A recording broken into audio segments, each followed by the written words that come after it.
Good afternoon. Welcome to the afternoon experiment. My name is Emanuel Livingston.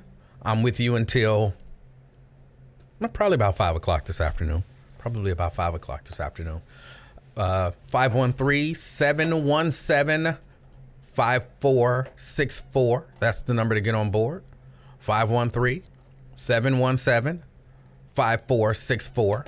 717 King. That's how you get on board. That's how you interact. Well, it's one of the ways you interact. Got a number of things. Robert Willis, what's up? Tony, what's up? Anthony, hey, what's up? Got a number of things I want to discuss today. Let me silence the phone. Get ready to get into it. David, good afternoon. Diane, good afternoon. Andrea, Karen, Scott, good afternoon. Fame, good afternoon. Phyllis, Myosha, watching on her computer versus her phone. It looks super different. You're huge on my monitor. I'm huge. I'll just leave it at that. Sabrina, good afternoon. No, King and I must just assume he's a little busy. He's a busy man. He's a busy man. I almost didn't make it. When people got lives and all that stuff, this ain't our full-time job. So, y'all know. Black Russian, good afternoon. Tria, good afternoon. Tria from Columbia Township. She says, Brenda Fairfield in the house. I saw Clifton in the house. Sierra, good afternoon.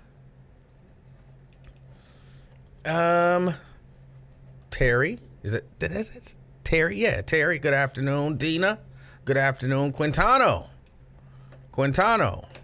Ross, good afternoon. All right, let me get right into it. Because I got to talk about it.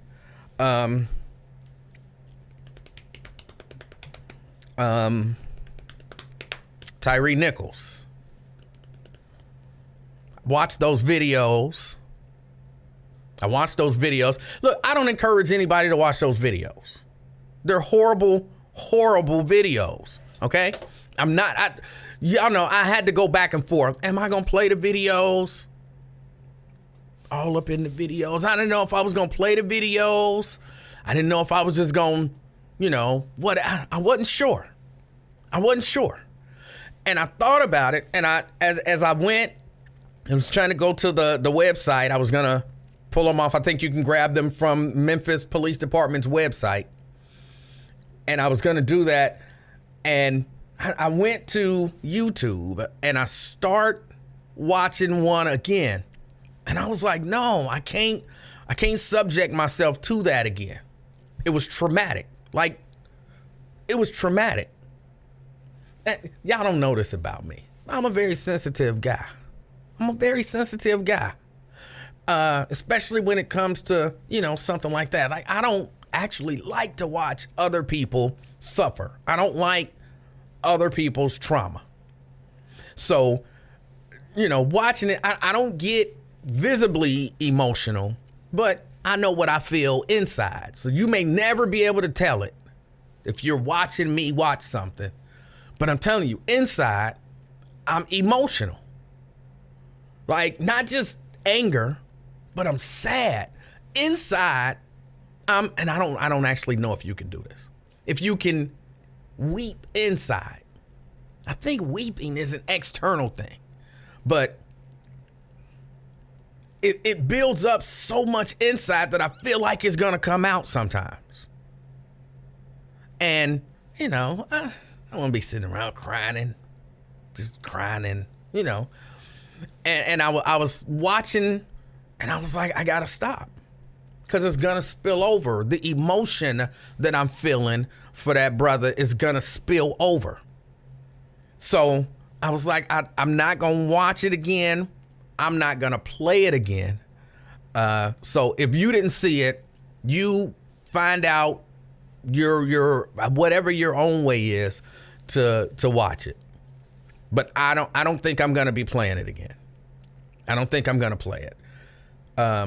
My mind might change on that after some time, because like with all things, as time goes by, things that are fresh and new, even a relative passing away. Not that it ever is like, oh, good, he's dead. But it's like, oh, initially the shock, the hurt, the pain, the outpouring of emotion. But then after time passes, you process it. And however it is that you process it, and it's not as painful as it was initially, or at least not in that same kind of visceral, emotional way. So maybe as time goes on, maybe at some point I'll play it, but I don't think so. I don't think I will. I'll just tell you, for those of you who didn't see, if you hadn't heard, it's horrible. It's horrible. Terribly brutal. Terribly brutal from the beginning. See, and this is what bothers me when I hear people talking about, hey, we shouldn't run from police. And if you run from police, then you give them an excuse to do this and all of that kind of stuff.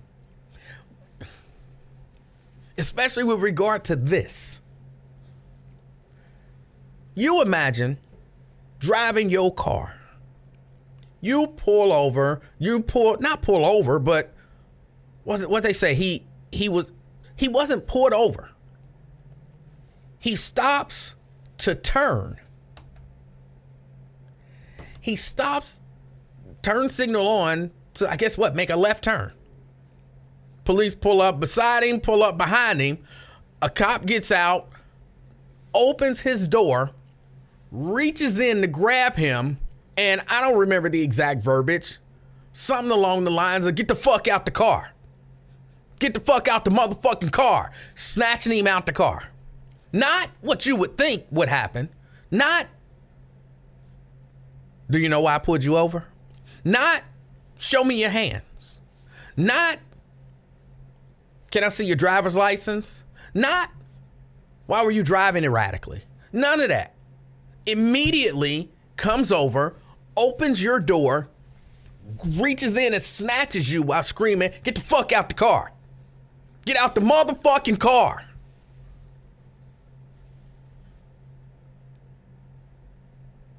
He gets on the ground and he's telling him, get on the ground before I break your shit. I'm gonna break your, I don't remember what he told him. I think it was his arm. He was threatening to break his arm. And he actually says at one point, I'm on the ground. Because he was on the ground. Now they're screaming at him, cussing at him, still threatening to break his shit. And it was just horrible. Like, he didn't have an opportunity to comply with anything. He was immediately in the throes of violence, in a fight for his safety initially. Because again, you imagine really try to imagine you driving wherever it is that you're going to drive. You're going to drive home when you get off work, or you're going to go to the grocery store, or whatever the case may be. Imagine you driving, you put on your turn signal, and a car pull up beside you and a car pull up behind you. Somebody jump out the car, snatching you out of your car, talking about get the fuck out the car. That was his reality. Right then and right there. Well, he shouldn't have ran. Before, he didn't look like he was considering running to me. He was saying, what did I do? I could understand shock. What did I do? What? Because this ain't normal. This ain't the normal way a traffic stop goes. What did I do? What did I, really, y'all doing a whole lot. What did I do? I'm going to break your shit. Now you on the ground. They telling you to get on the ground. You like, I'm on the ground.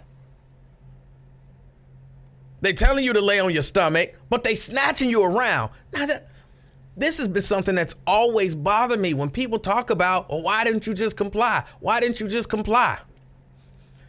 It's pretty hard when somebody is, let's say, punching you in the face for you to just put your hands behind your back. That's a difficult thing to do. Because, you know, you're getting punched in the fucking face. Typically, the thing that one does when somebody is punching them in the face is try to cover up their face. If somebody's socking you in the head, you try to cover up your head. Typically, you know, from my experience, all the things that I've seen. So you telling me to just lay flat on my stomach while you beat the crap out of me? That's not reasonable to me. That's not reasonable. And y'all, this is before the beating started. This is right out the gate. I'ma tase him. Then he's pepper spraying him. And then somebody's trying to tase him. This is all, it felt like within the first 12 seconds. He went from sitting in his car with his turn signal on to make a left turn to laying on the ground, getting pummeled, pepper sprayed, and tasered. Within what felt like about 12 seconds to me. I didn't go back and time it. Yelling and threats and all of that kind of stuff. He's under attack. And I'm sorry, but once you realize, look, no matter what what I do, what I say, these people got it in their mind that they gonna mess me up real bad.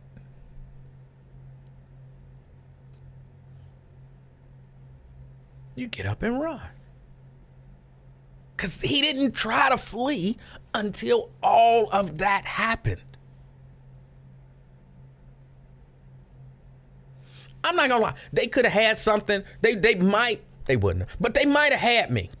If they pulled up and said, you know why we pulled you over? Because they always ask that stupid question. Don't ever answer that question.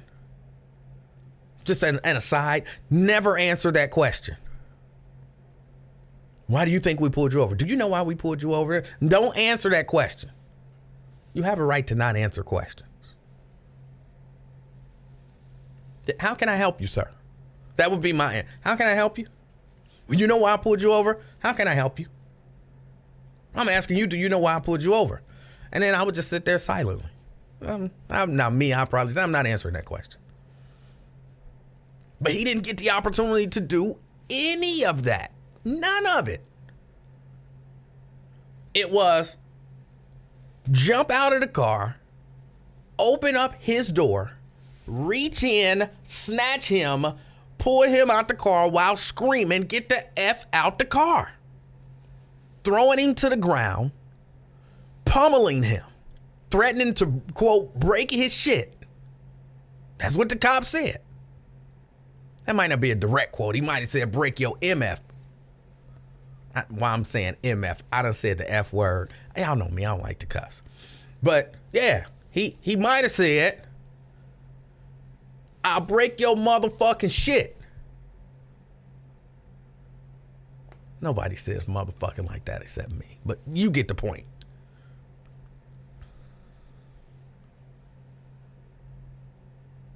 And again, I didn't time it, but it all felt, when I was watching, it felt like all of that stuff happened in a matter of definitely less than 45 seconds. That's less than a minute, and you are all in there.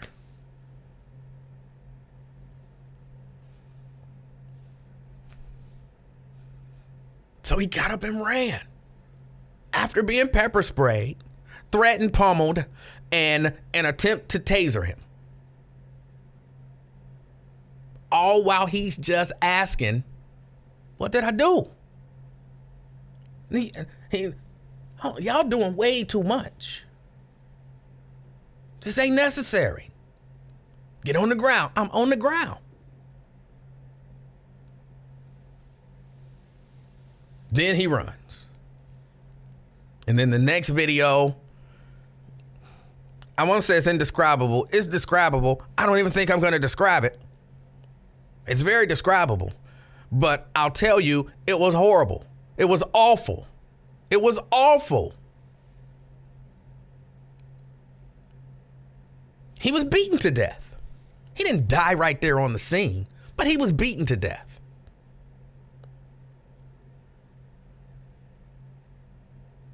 And of course, he was calling for his mama, but not calling for his mama in, mama type of way, crying for his mama like, my mama house is only a few doors up. If I call her, maybe she'll hear me and she'll come out and she'll be able to stop them by some means.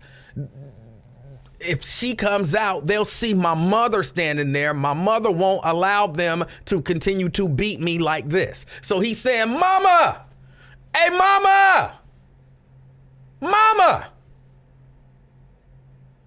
That calling out mama. And the fact that you're so close to home that you really believe that calling your mama, she's within earshot. You that close to home, yet so far away from home.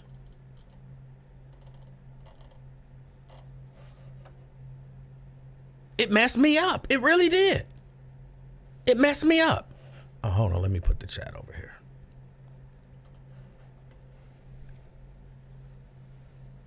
That's how close he was to making it to home base.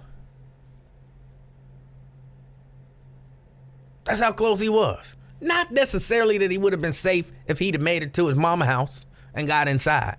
But, you feel like if I could make it home, not necessarily that that's going to stop me from getting arrested for whatever. I still don't know what I did. I just know they want to arrest me real bad.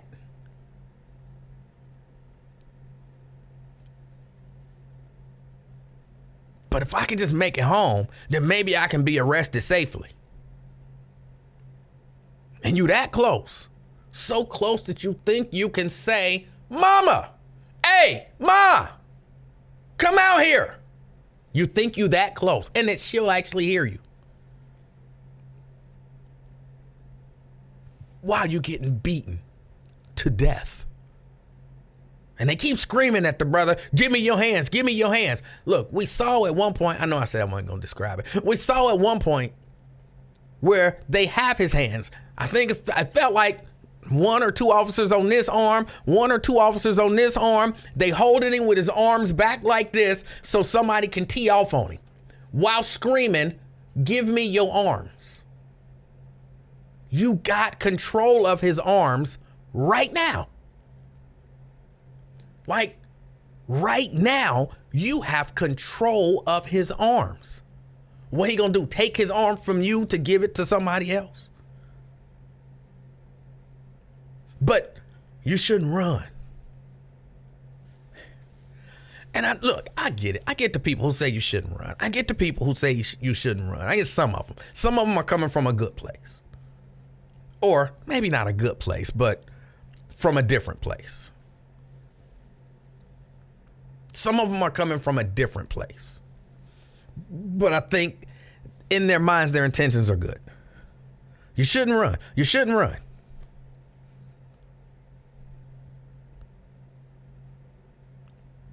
But I don't think that people understand how, what's the word I'm looking for? How harmful that is on one level. I would tell my son, don't run from the police. I would tell him that. If they're going to arrest you, just let them arrest you. Just let them arrest you. I believe in that. Don't resist arrest. Just let them arrest you. I really do. I believe in that. Now, I don't believe it. I heard I've been hearing all kinds of stuff. And some people, don't even question the police. Don't talk back. Don't look at them wrong. Don't this and don't that. Yes, sir, boss, sir. Oh, my side. You know what I'm saying? Because to me, it all kind of molds itself right back into that.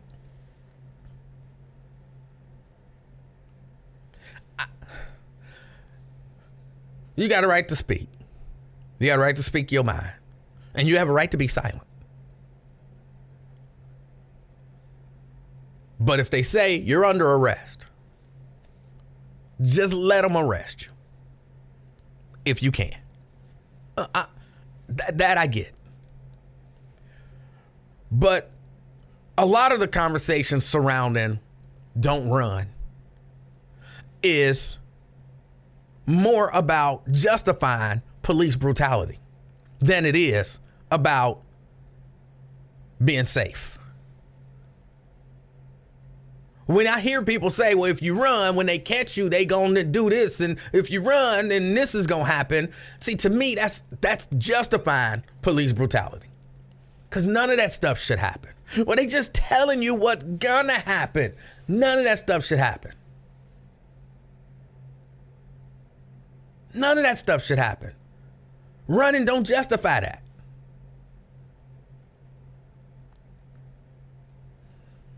And when you create a mindset in people where if you say it enough, even if you're coming from the right place, I believe people misunderstand and misconstrue what you're saying. It's easy for that to be misconstrued. You might not say, if you run, you deserve to get beat. But if you constantly say, don't run, because you know that if you run, they gonna beat you. You kind of justifying it. Because you never follow that up with, that's wrong for them to do that. And so when you keep saying it, it's like, that's just the way it is. That's just the way it is. It's kind of the way it's supposed to be.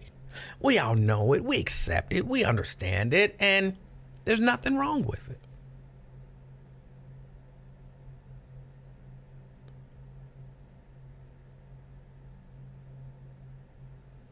But there is something wrong with it. There is something wrong with it. That's bad.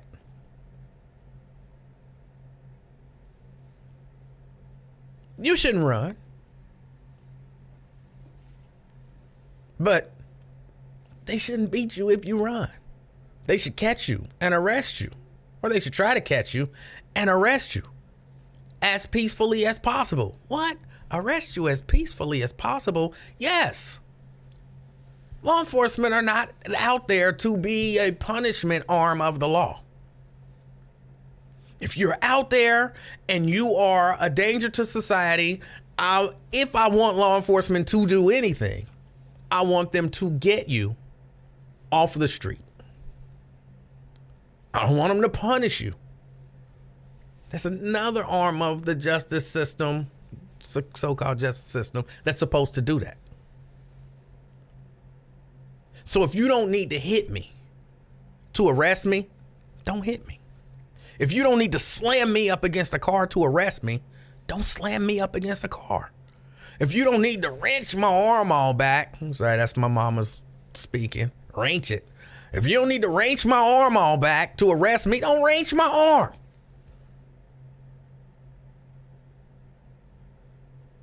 It's supposed to be the least amount of violence possible to affect the arrest. That's what it's supposed to be. Anybody who saw or anyone who has heard about this video realize that wasn't the least amount of violence possible.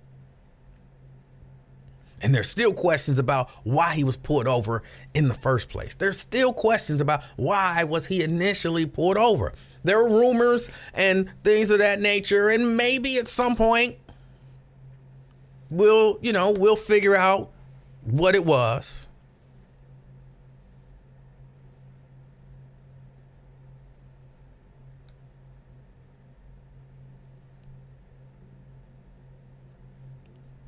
But whatever it was, this wasn't necessary. This wasn't necessary. And look, because I want to, there's not a whole lot to say about this. Actually, there is, but maybe I'll go back to that. Because, some people ain't going to be here for very much longer. And when I say be here, I mean, you know what? I think my statistics show that people might spend 15 minutes watching this show in chunks. So you might be here for 15 minutes and then, you got to leave. And then you might come back later on for 15 minutes. But my statistics show, because, they give me statistics. My statistics show basically about 15 minutes, which means, somebody done came and left and maybe come back again. So before anybody else leave, let me say this. If you're in Cincinnati, really wherever you are, but I know this for Cincinnati, we have these types of officers here in Cincinnati. Now look, I keep telling y'all this. Not every officer is like this. Not every officer is a bad officer. It's not every officer. It's true. It's not every officer. It's a whole lot of officers. I would say it's the majority of officers, but it's not every officer. But I'm telling you, we have officers like this here in Cincinnati. And here's something else I'm going to tell you. You probably know this. This is going to make perfect sense to people, even though when you really think about it, it's fucked up. The officers in Cincinnati Police Department know the officers who like to brutalize people. They know who they are. They know, Big O, he likes to brutalize people. They know that.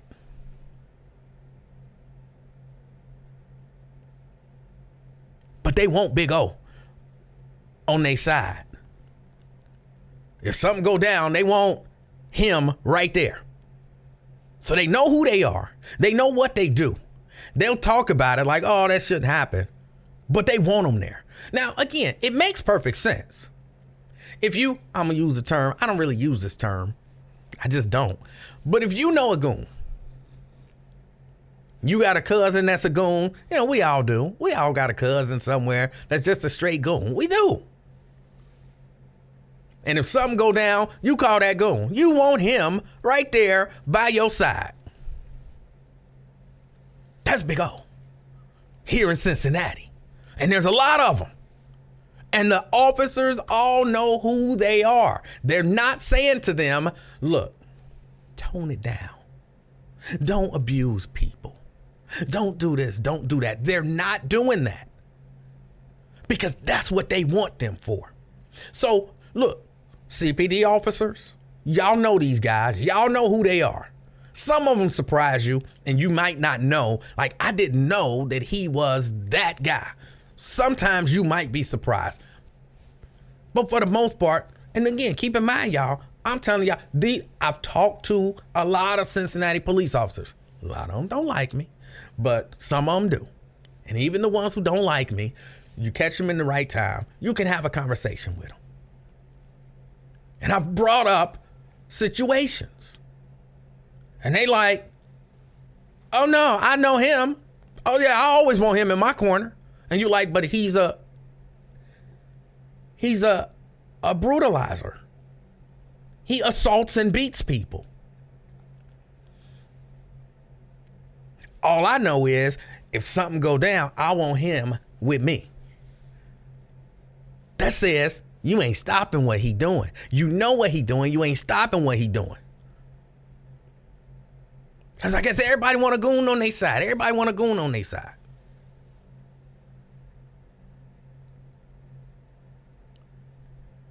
I guess including the police. But I'm telling y'all, it's happening here in Cincinnati. Maybe there hasn't been a death because of it. Maybe it hasn't risen to that level.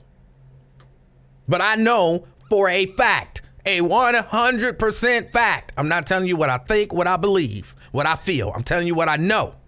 There are officers in Cincinnati Police Department, and in this particular case, I'm specifically talking about black officers. Yes, there are white ones too. But there are black officers here in Cincinnati who are known for beating the mess out of people. Unnecessarily being rough. And the police know it. The higher ups in the police department know it.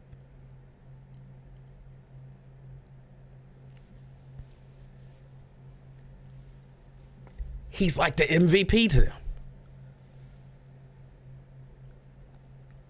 So don't believe, if you hear police talking about, oh, well, that can't happen here, or, oh, well, we don't have that problem here, or, yes, we do.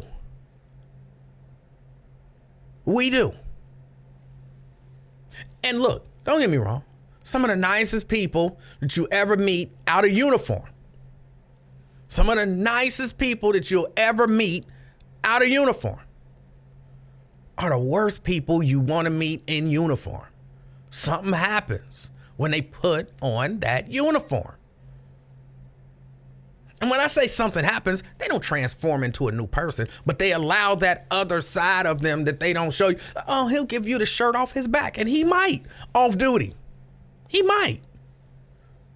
If you know him and you cool with him and whatever, he might give you the shirt off his back. He's the kindest person you ever want to meet. But you meet this dude who's all amped up on power and authority. He got his badge, he got his uniform, he got his utility belt. So he got all of the tools needed.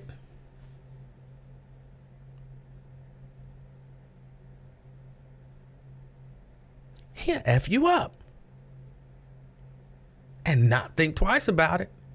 And his fellow officers know that's what he'll do, and they celebrate him. And then they play I'm not that, I wouldn't do that. No, I'm not that guy. Oh no, I'm not that guy. I'm not that person. I don't do that. I treat everybody fair. Everybody should be, nah. But what about him? Oh, I want him on my team.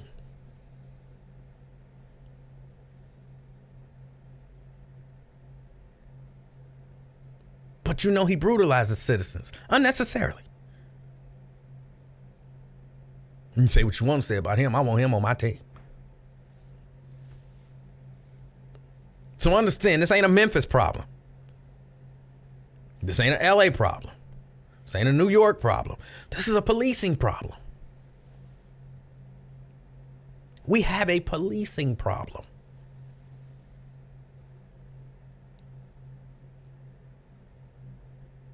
And I'm of the mind, I watched the video. Okay, 5 people been arrested, charged. And I think they're probably all out by now. I know at one point it was like 1 that hadn't got out yet, but if he ain't out now, he'll be out soon.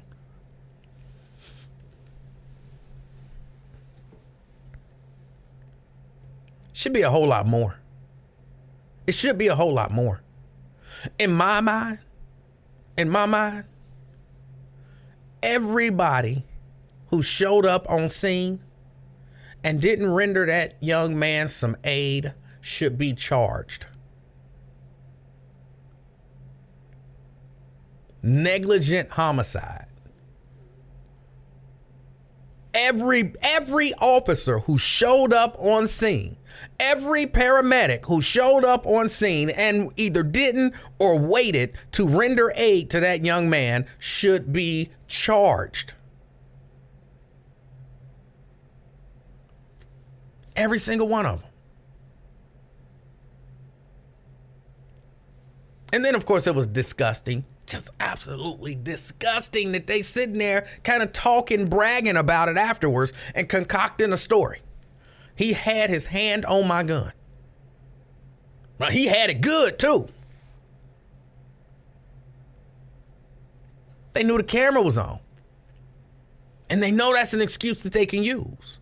And that there's always some person. See how I'm trying to be good. I don't want to, say stuff and then be like, I said this and I'm taking shots at people for how they think and feel and believe. Some person is always gonna well, they said he tried to grab his gun, and you can't try to grab no cop's gun because you know what's gonna happen.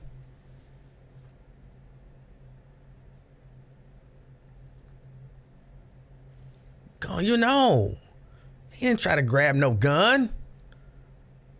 He was, what they say, he was 150 pounds. Each of those officers involved was like 250 and up. Oh, he was so strong. That's what they said. He was so strong. I can't believe how strong he was. One of them even, to if I remember correctly, to demonstrate for the body camera how strong he was, he even told his story real quick. I was hitting him with, did he use the term haymakers? I was hitting him with haymakers. And did he say he wouldn't go down, or he just ate them, or whatever it was that he said? I was hitting him with haymakers. And you hit him, what was it, 3 or 4 of them? That's when they was holding him up. And let this dude just step back and haymakers, just hitting him with haymakers. And he didn't go down, or he just ate them. He was so strong. Well, it ain't that he was so strong. Your boys was literally holding him up. But, you know, you say that stuff. They say that stuff to make it like, boy, he was so strong. He was amped up on something.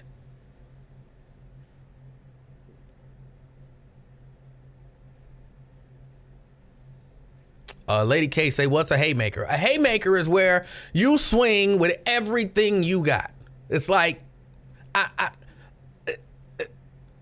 you give it all. Just with everything you got. I had to swing up because I don't want to hit the thing, and I can't really do it in here. But you just let it all loose. Just haymakers. I don't remember exactly why they call them haymakers. It's got something to do with hay. But yeah. He stepped back and swung and gave it everything he had.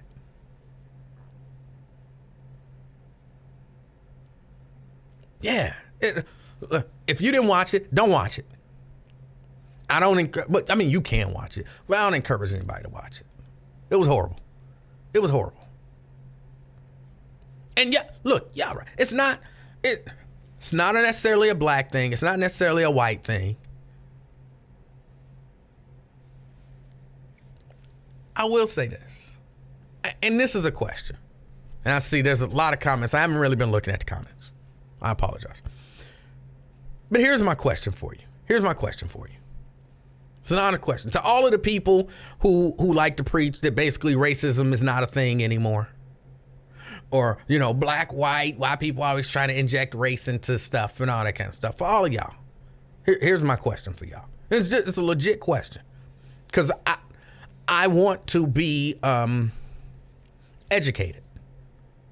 So this is an honest to goodness, legitimate question. Have you ever seen a video of the police, either black or white,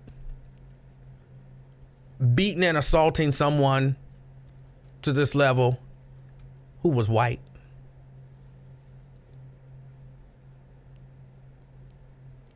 I'm not saying that it's never happened. I'm certain that it's happened. Oh, hold on. I got a call coming in. Hold on a second. Hold on. Let me get that set there. Key. Hey, what's going on, Emanuel? How are you? I'm fantastic. And you? Hanging in there. Yeah, that video was crazy. I couldn't, like you said, if you haven't seen it, don't, it's horrible. It's horrific. Like, I think the part where you were talking about where they were holding them up, and I just had to look away. I just couldn't. And I'm like, why is they doing that? It almost looked like something that was staged for a movie. It was like, it just felt like they were, from the time they pulled him out the car, and then he was even saying like, he was like, bro, you doing a lot. Yeah. And I'm just like, why is they doing that? It was just too traumatic. I'm just like, I can't even watch this because I don't understand. Like you said, when they was holding him up and the way they was hitting him and the way his head was jerking back when they was hitting him, I'm like, oh my God. It was horrific. It was. Yeah. So yeah. But yeah, just calling, checking in. Key, what you up to? Hey, I appreciate it. Let me ask you, have you ever seen a video where they were beating a white person, male or female, like this? Or even anything similar to this, Rodney King,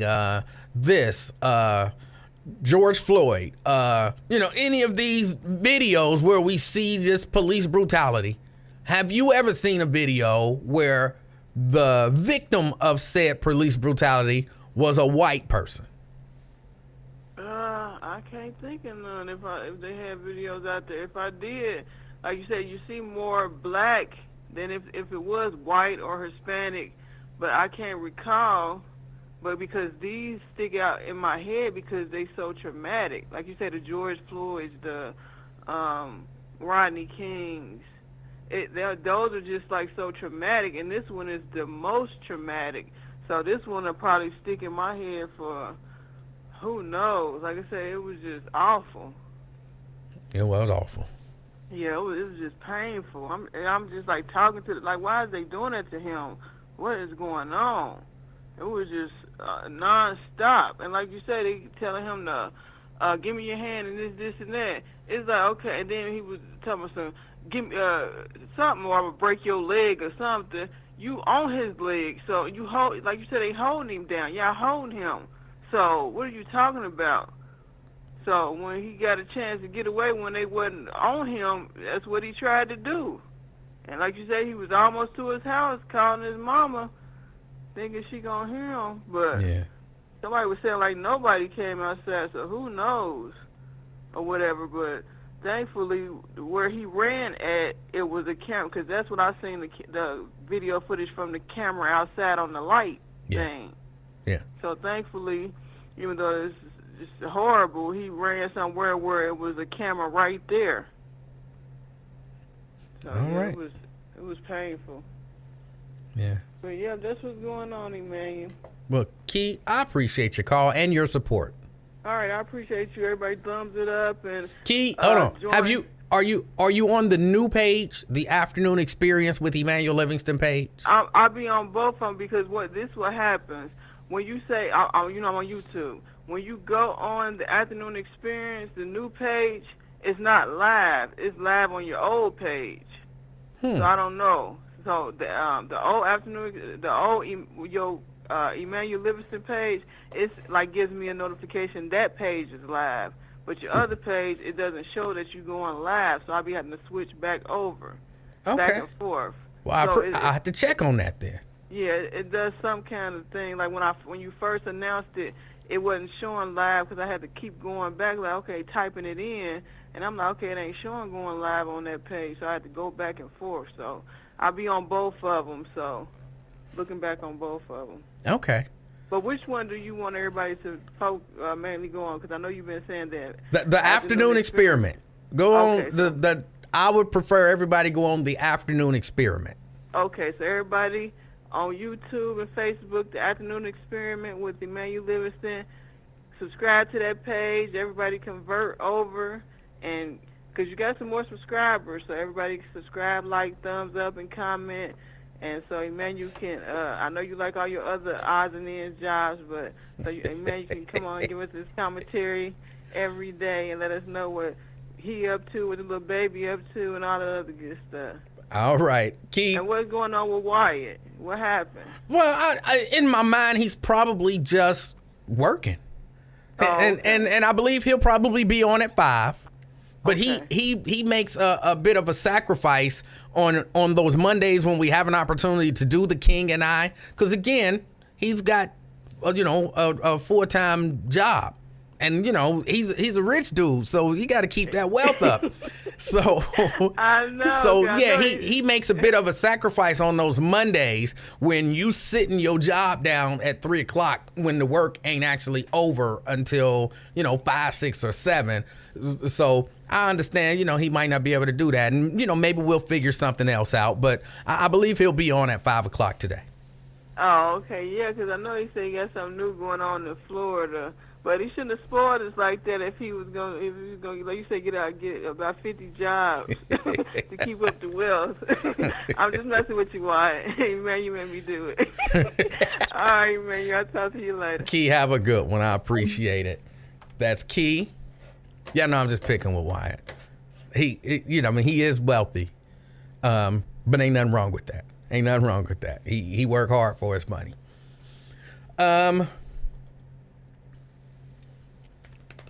Where was I? Oh, I was asking, have y'all seen that? I saw where somebody said they saw a white guy, but that white guy was a cop killer. It wasn't just like a traffic stop gone bad. It wasn't just a traffic stop gone bad. To say to me that race is not a component of in particular this, race is definitely a component. You can't convince me that those officers, the ones that we saw on the video beating the dude, including the white dude, would have did that to a 150-pound white guy. You can't convince me of that. Because, the truth of the matter is we understand that there are different standards. There are different standards for the way people can be treated.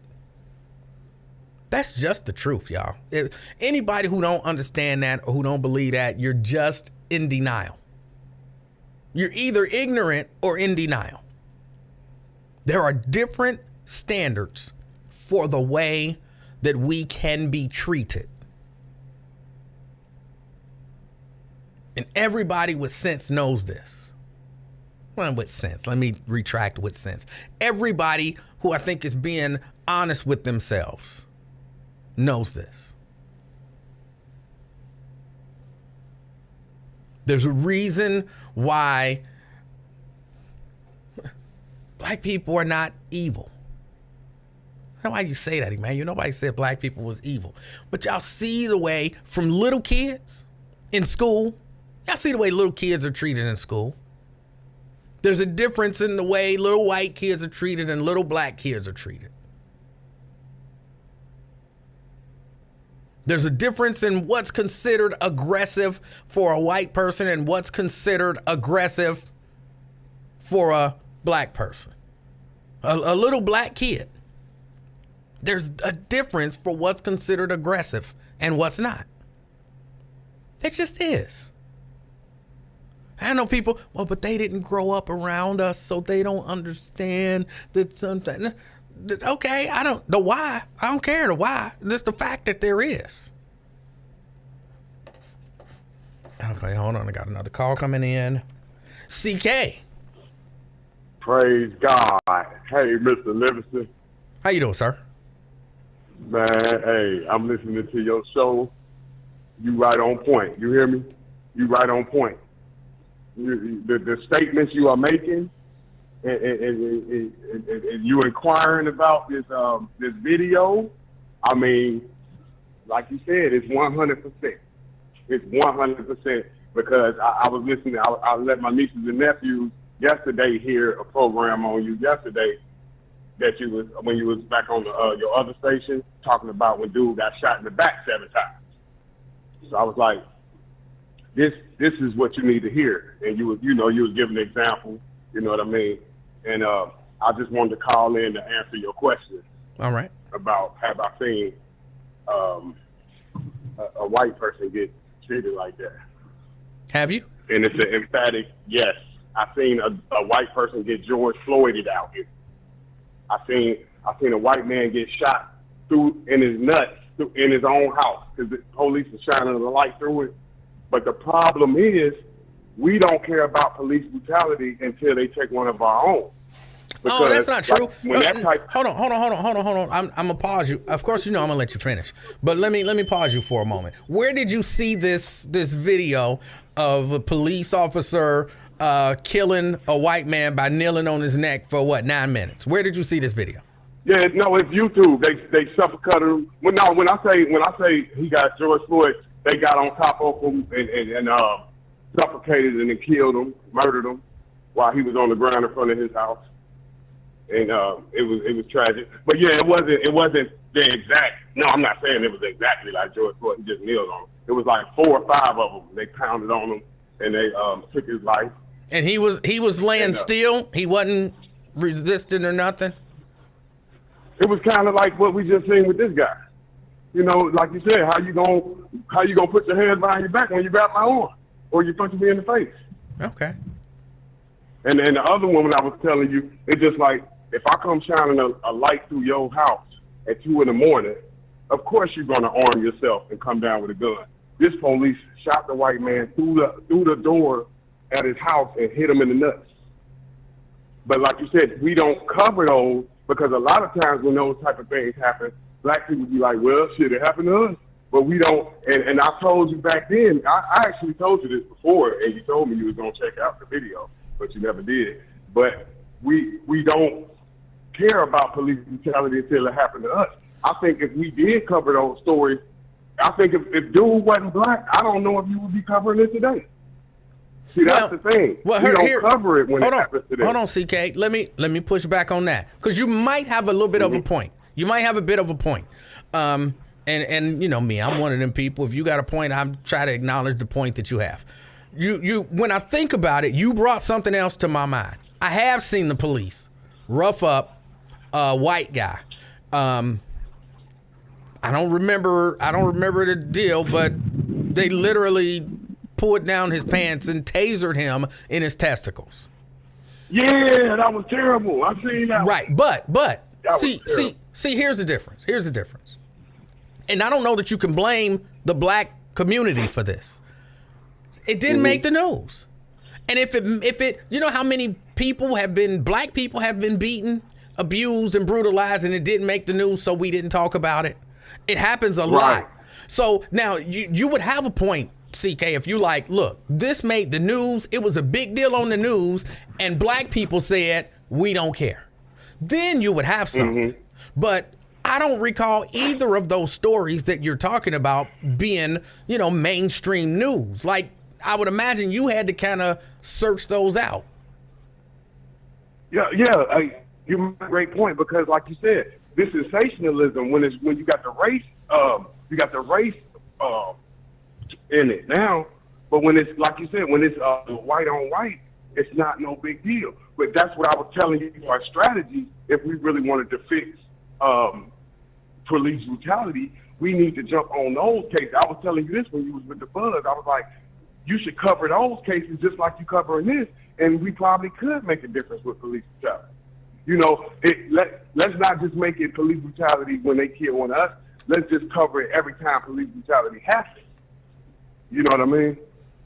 I'll be honest, CK, saying for our strategy of fixing the problem. I think you might have a point there. Now, again, from my perspective, I think I talk about police brutality just across the board. I'm not just talking about it for black people. A lot of these auditors that I watch, when they get brutalized, they're not black people, and I'm against it. But the point that you're making is a fairly decent point. Yeah, because when I talk to my people in the flesh and I tell them these type of things, usually the response is, shit, about time they would kill one of them white folks, they ain't killed enough of us. So with that type of mind state, that's why the mainstream don't cover it. They not gonna even get up in arms and this, so why cover it? But if we cover this black man getting murdered, then they're gonna, Black Lives Matter and all that. But I'm saying if the truly goal is to stop police brutality, cover police brutality. Don't just cover it when they kill a black person because they kill them too. It's just when white people, because they sons is dead too, but they don't have that to fall back on. Like, well, damn, they've been killing us for food. It just be like, well, hey, nothing. Like nobody cares. I told you the man got shot in his nuts. Well, hold on. Let me tell you, I don't agree with that last part that you said, that they don't have nothing else to fall back on, because white people talk about police brutality all the time. White people they sue and win a lot. I think white people talk about it as well. We just all need to come together and talk about it as if it's a bad thing. What happens here, because we like to pretend like race don't exist or race is not a factor and stuff, right? And to the point that you were saying, look, if Tyree Nichols gets beaten by 5 cops today. And oh my goodness, don't let them find out something bad about Tyree Nichols, because then he'll be the criminal who should have just stopped and gotten arrested.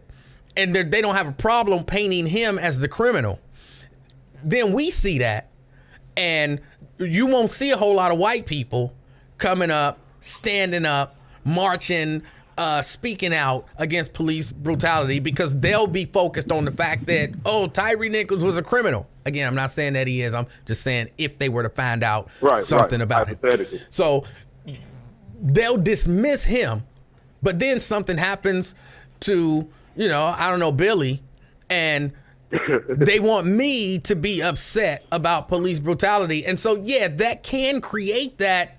Hold on, but where was you when George Floyd got killed? Where was you when Rodney King got beat? Where was you when Tyree Nichols got killed? Where was you when Sandra Bland was killed? Where was you? You know what I'm saying? I think I see enough of, and this ain't gonna sound great, but I do see enough of black people standing up, speaking out for white people all the time. All the time I hear black people speaking on the goodness of white people. But I very rarely hear white people, when situations happen, come out of their comfort zone and speak about the goodness of black people. So that's, if there is no reciprocity from your side, don't expect me to then, when something happened to your son, to jump up and be like, oh, that was foul. Even though, to your point, if it's police brutality, unjustified and unnecessary, then we should say something about it. But a lot of times that stuff don't make the news, partially because what Janice said. Look, I think one of the reasons why we don't see that stuff a whole lot on the news, CK, is because if we saw it as much as it happens, then that might paint white people as potential criminals. And they don't want to put out there in the mainstream media over and over, white dude arrested and or killed by police, white dude beaten up by police. Because then people are going to start saying, well, hold on, what are all of these white people doing? Wait a minute, white people committing crimes just like black people? And I think it's a concerted effort to say, hey, black people are criminal. White people, every once in a while, something, we have an anomaly here and there, but just in general, black people are criminals. And so they got to keep the face of crime black. And that's why we don't see all of these stories out front in the media. Right. And you got to think, like your former platform, that was the narrative they was pushing it. Because I believed it also, that only happened to us. Like you're saying, that's why you have to ask the question to get the realization of, yes, it does happen. It just not covered big time by the media, because like you said, they're covering up. And that's why I was telling you on the intellectual side how you can stop police brutality. Start covering the white cases. Just don't wait till we get killed. And then cover all police brutality. Because you're saying it's police brutality. You're not saying it's black. You're saying that this is a police brutality issue. You're right. All right, CK. And I think, hey, man, keep up the good work. Because, see, this type of stuff helps the youth to understand.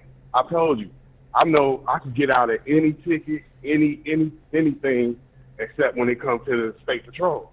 They ain't letting that shit go. The best you're going to do with them, if you get 3 tickets, they might drop 1. But with with regular police, you could talk your way out of that, because a lot of times you looking for criminals, and most of us are not criminals. So you can get out of the tickets and stuff like that if you are, mind manipulation. All right, CK. Yep. Hey, I appreciate Praise your call. the Lord, man. Keep up the good work. $1 million worth of game. All right. That is CK. Now, there's a comment on here from somebody who says he's going by R-Dub on one of the YouTube pages. He says, not true at all. Give me a call, R-Dub.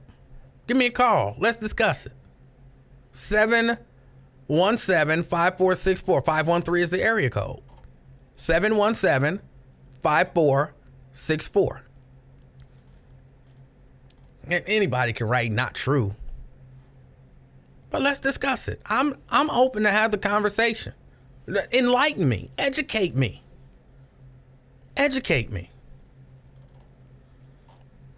He also said something about the matter of, could you imagine Emanuel speaking out against a white person being abused by police? I've done it before. I've done it before.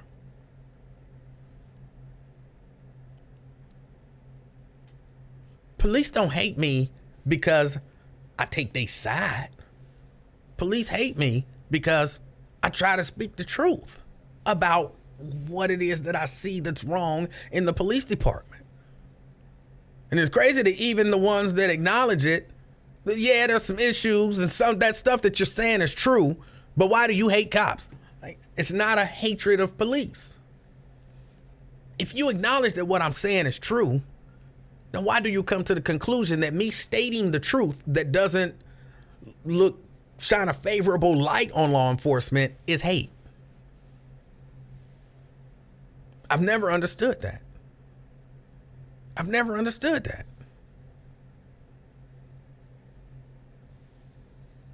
But yeah, no, I'm against police brutality. I'm against police brutality, period. And look, again, I understand. Look, if somebody has broken the law and they're in a position where they need to be arrested, and to me, that's one of those things where need to be arrested as opposed to technically can be arrested, they're not necessarily the same.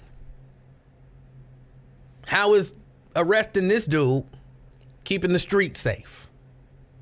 Whereas, yeah, this dude, you arrest him, the streets are safer for him not being out there on them. I understand that there's a,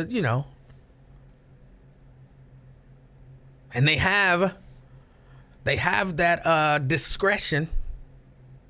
They definitely exercise it when they interact with other law enforcement officials.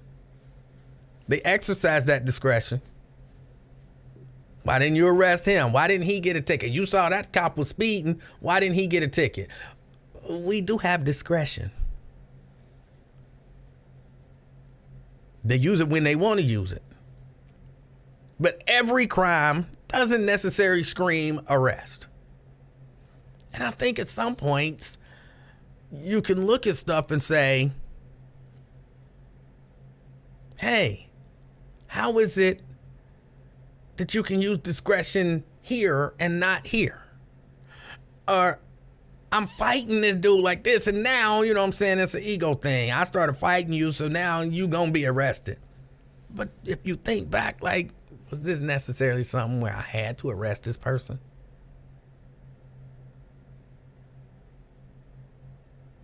Was this necessarily something where I had to arrest this person? I see Ben, he's saying, I think you should speak on more solutions. It's fairly easy to speak on problems all day. Well, call in. 513-717-5464 if you want to talk solutions. Call in. Because I'm going to talk about what I feel like talking about when I feel like talking about it. The way that you can control that, it's a little tip, is you can call in. And you can say, all right, let's talk about solutions. Here is one solution that I think is. And then we'll be talking solutions. So you change the conversation that way. Oh, Ben says, I'm not the host. Right, so shut the fuck up. And let the host do what the host do. Because as the host, I'm going to talk about what I want to talk about. And right now, I'm talking about the issue. Or at least what I perceive to be the issue.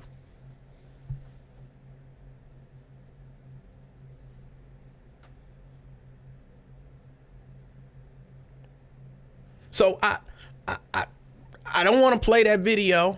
I don't think I'm going to play that video. But this ain't the first time that we've seen that. And there's a real good chance it won't be the last time, which is the sad part. But I need us to stop emboldening and empowering brutal, lawless police officers by trying to pretend like the problem is always us. I need that to stop happening. I really do. R-Dub, I'll answer your question if you call in. 513-717-5464. I'm not getting into debates with y'all via me talking and y'all texting. If you got a question or criticism, I'll listen. Listen.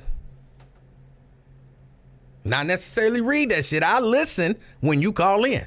513-717-5464. Call in.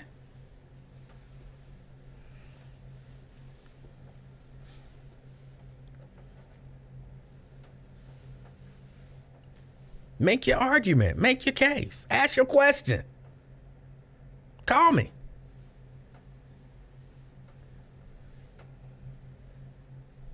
He says that's a simple question, right? So it shouldn't take you that long to ask it when you call in. Shouldn't take you that long to ask it when you call in.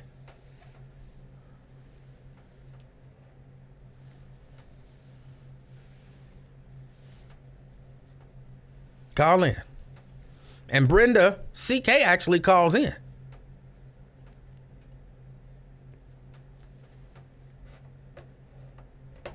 Y'all be mad that CK call in and he get what seems like an inordinate amount of time.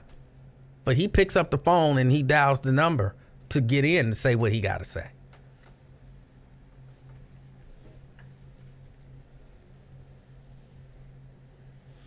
Yo Underwood said he not used to me cussing like this. Me either. You know, I don't like cussing. I'm so, it hurts coming up and out. It hurts. It does. But people always want to challenge somebody, but then ain't got the testicles to actually call in and challenge the person. Me being the person. When I was growing up, we had this little thing that we would say, man to man, man to man. We weren't even men yet, but we understood the idea of man to man. You got something to say to me, you say it to me, where I can respond and we can have a conversation or a fight or whatever it was that was gonna happen. Men didn't write notes to each other and pass them to one another, but we wasn't men. Again, we was boys. I would see the girls pass notes to each other and talk all that stuff, with pass notes. When I was coming up, boys didn't pass notes to other boys to insult or question or whatever.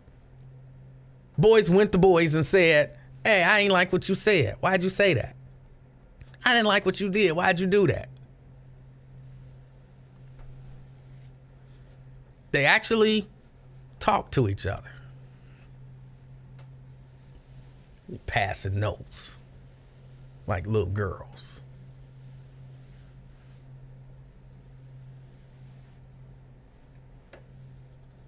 Be a man. Call. And that's not even actually a threat. That's not even a threat. That's be a man, call, and we can have a conversation.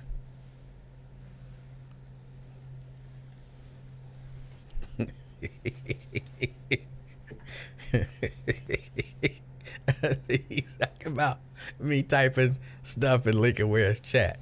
That's just because I'm picking with Lincoln, and he know that. But when I want to talk to Lincoln, I call.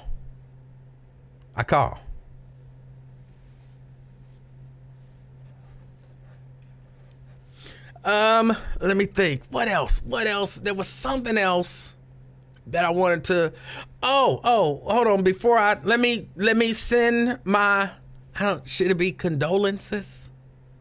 Am I sending condolences to the people who are fans of the Cincinnati Bengals?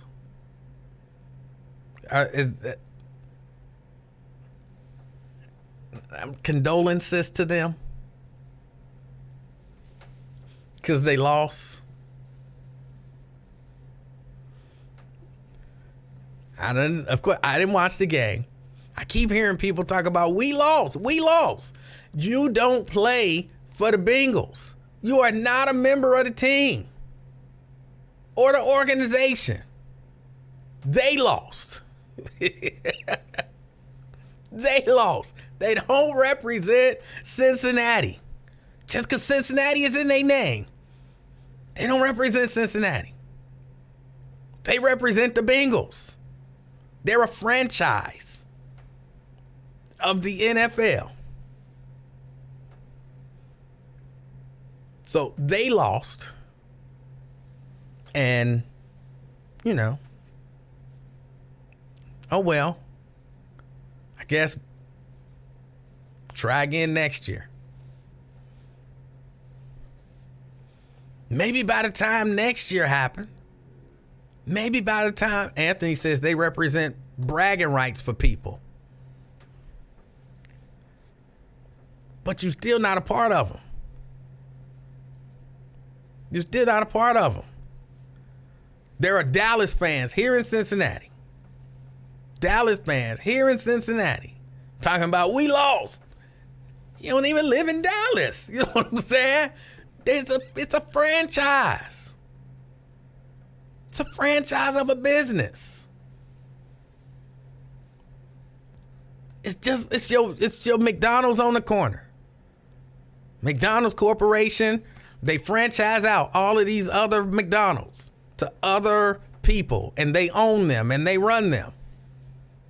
And just because somebody might name their particular organization Cincinnati area McDonald's, like, oh, they represent Cincinnati. No, they don't. That's just the name of their company. It's an organization. It's a franchise. You can root for them, but you're not a part of them. You're not a part of them. And don't be mad at me. It's just the truth. It's just the truth. That's not hate. Daryl says, church is a franchise, yet you're there every Sunday. Well, first, I don't know that that's necessarily true, but even let's assume for a second that it is. I'm not talking about we this or we that. And I'm actually a part of the organization. I work there. See, now, if you work for the Bengals organization and you like, we lost. Okay, you're part of the organization. Y'all lost. Or, in cases where y'all won. Part of the organization. I work there. I can say we, because I'm a part of the organization. You work for the Bengals? They paying you? It ain't we, it's they. It's the team that you like and you support.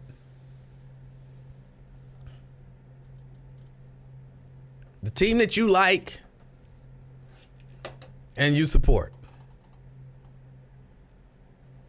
We lost if we put money on the game. Lewis, I thought you had a gambling addiction, man. CK, stop gambling.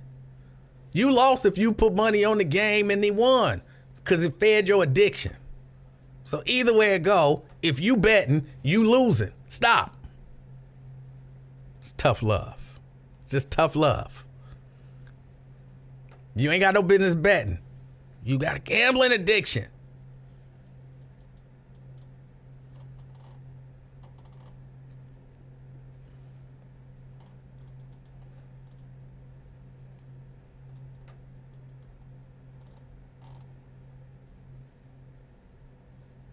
Carolyn don't want to hear nothing about no stadium. Carolyn don't want to hear nothing about no stadium. All right. Janice says the Bengals represent. represent what? They represent the Bengals. They represent the NFL.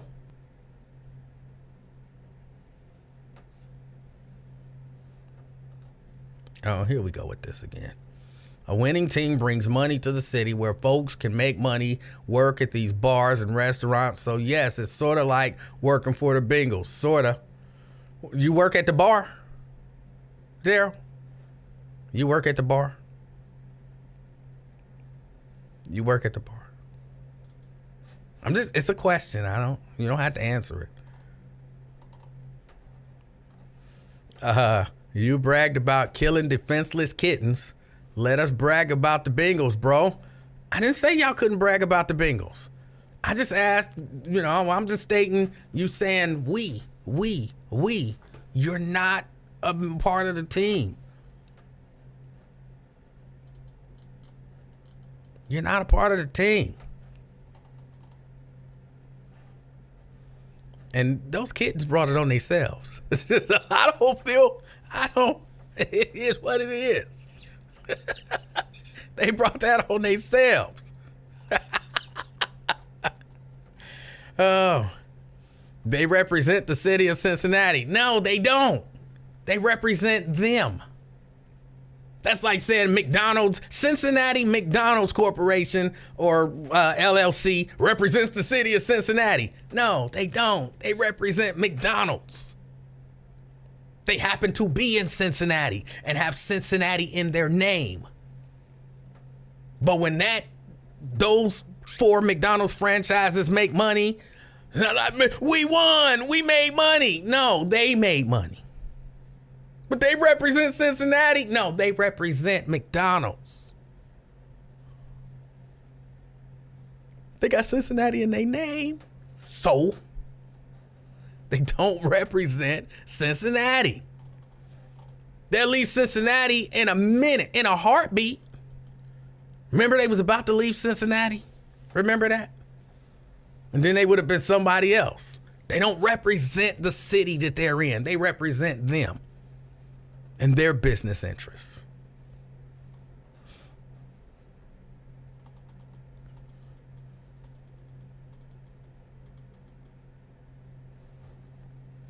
Damn, man, you killing kittens. Some kittens put themselves in a terrible position. What was that, last year or year before last?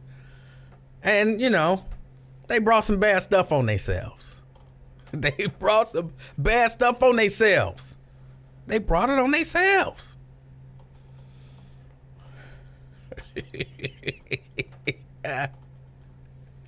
Oh, Ben, don't be all, you know what I'm saying? I hurt your feelings. Call in and tell me about it. Call in and tell me about it.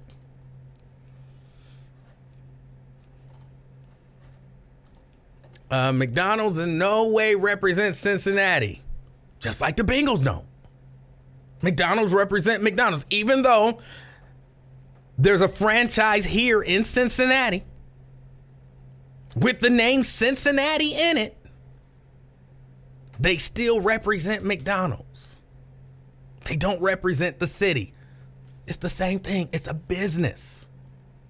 It's the NFL, and that's a franchise that's located in Cincinnati, and they put the name Cincinnati on it.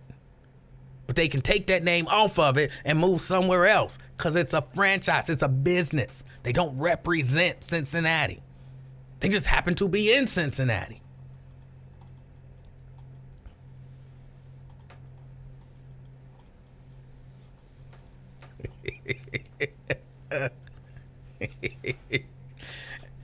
It's not hate to tell the truth. You must be a police officer. Now that makes sense. This R-Dub person is probably a police officer. That's the same thing police say. When I tell the truth about policing, but it's the truth that they don't like, well, you hate the police. I tell the truth about the Bengals. What am I saying that's not factually accurate? Are the Bengals a franchise of the NFL? Is that factually inaccurate? So it's hateful to say it? Could they take that franchise and go somewhere else? So it's hateful to say it?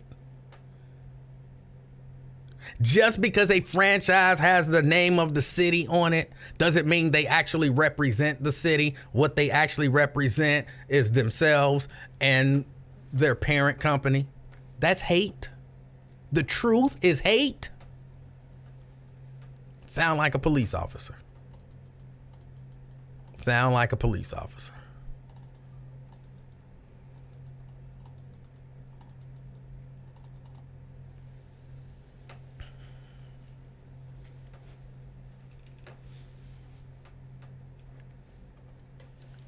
So you don't think any pro athlete wants to rep the city they play in?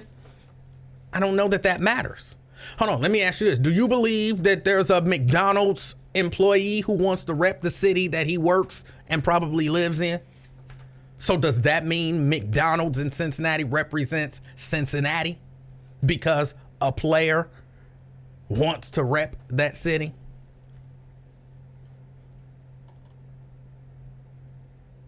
Think of it. I mean, honestly, think of it that way. Like, you can still like them.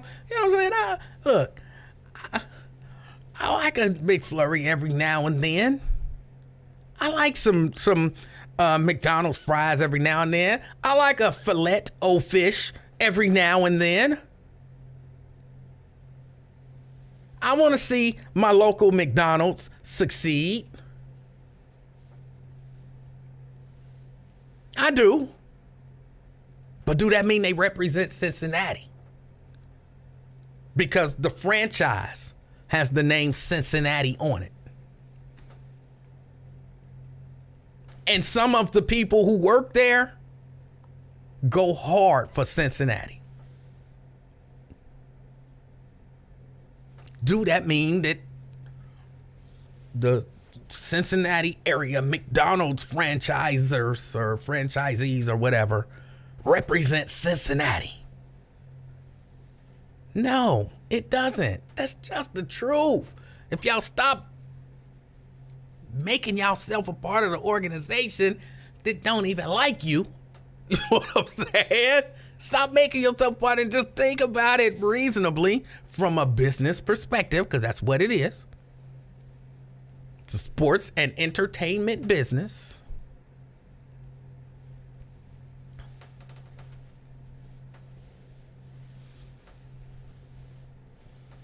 And, you know, we won.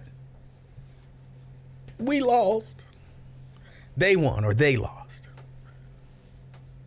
And you feel bad about it. And I understand that. And that's why I said condolences to you. That's it.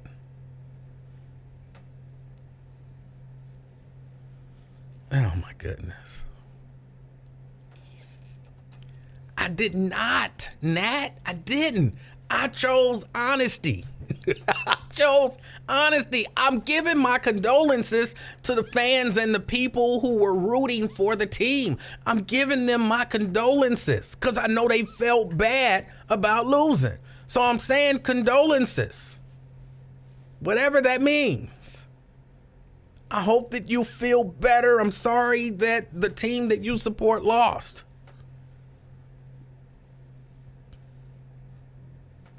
I don't understand. We.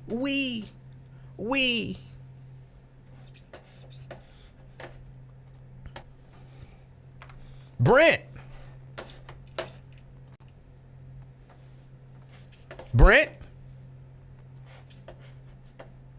Hold on, let me see that I messed something up. Oh, I did. Hold on a second, Brent.